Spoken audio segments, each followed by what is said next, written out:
أفمن يعلم أنما أنزل إليك من ربك الحق كمن هو أعمى إنما يتذكر أولو الألباب۔ جس شخص کو معلوم ہے کہ آپ کے پروردگار کی طرف سے آپ پر جو کچھ نازل کیا گیا ہے وہ حق ہے، کیا وہ اس شخص کی طرح ہو سکتا ہے جو اندھا ہو؟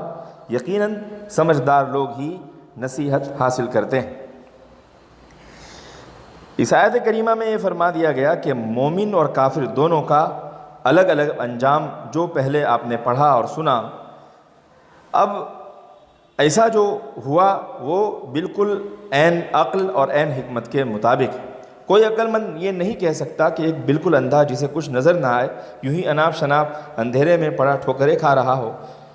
کیا اس شخص کی برابری کر سکتا ہے جس کے دل کی آنکھیں بالکل کھلی ہوئی ہو اور پوری بصیرت کے ساتھ حق کی روشنی سے اپنے آپ کو فیض یاب اور دوسروں کو بھی مستفید کرنے کا موقع دے رہا؟ الذین یوفون بعہد اللہ ولا ینقضون المیثاق، جو اللہ کے وعدے کو پورا کرتے ہیں اور عہد کو توڑتے نہیں ہیں۔ والذین یصلون ما امر اللہ به ان یوصل ویخشون ربهم ویخافون سوء الحساب، اللہ نے جس رشتے کے جوڑے رکھنے کا حکم دیا ہے اس کو جوڑے رکھتے ہیں، اپنے پروردگار سے ڈرتے رہتے ہیں اور حساب و کتاب کی سختی سے سہمے رہتے ہیں۔ اللہ نے ان دونوں آیت کریمہ میں یہ فرمایا کہ جو اہل اللہ ہوتے ہیں ان کا معاملہ بالکل الگ ہوتا ہے، یہی حقیقت میں عقل مند ہوتے ہیں۔ کیوں؟ کیونکہ اللہ سے جو عہد ازل میں انہوں نے لے لیا ہے، عہد الست پر جو انسانی فطرت گواہ ہے،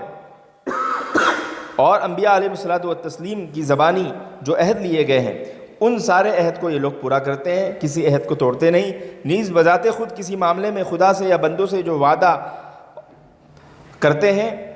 بشرطے کہ گناہ نہ ہو، بالکل اس کی خلاف ورزی نہیں کرتے، وہ پورا کا پورا اسے انجام دیتے ہیں۔ اور دوسری آیت کریمہ میں فرمایا گیا کہ صلہ رحمی کرتے ہیں، یا ایمان کو عمل کے ساتھ بجا لاتے ہیں، یا حقوق العباد کو حقوق اللہ کے ساتھ ملاتے ہیں، یا اسلامی اخوت کو قائم رکھتے ہیں، یا انبیاء علیہ الصلوۃ والتسلیم میں اور ان کے اخلاق اور ان کے اطوار اور ان کی تعلیمات میں فرق نہیں کرتے کہ کس کو مانے کس کو نہ مانے، بلکہ سب کو مانتے ہیں، اور حضور اکرم صلی اللہ تعالی علیہ وسلم کے آخری امتی ہونے کی حیثیت سے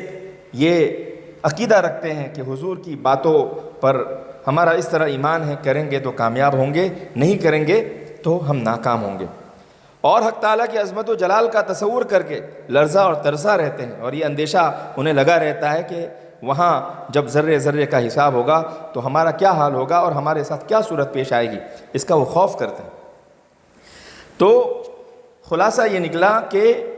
اللہ تعالیٰ کے وعدے کو پورا کرنے میں اللہ کے حقوق کو ادا کرتے ہیں، اور صلہ رحمی کا حکم جو دیا گیا اس سے بندوں کے حقوق کی طرف اشارہ ہے کہ دین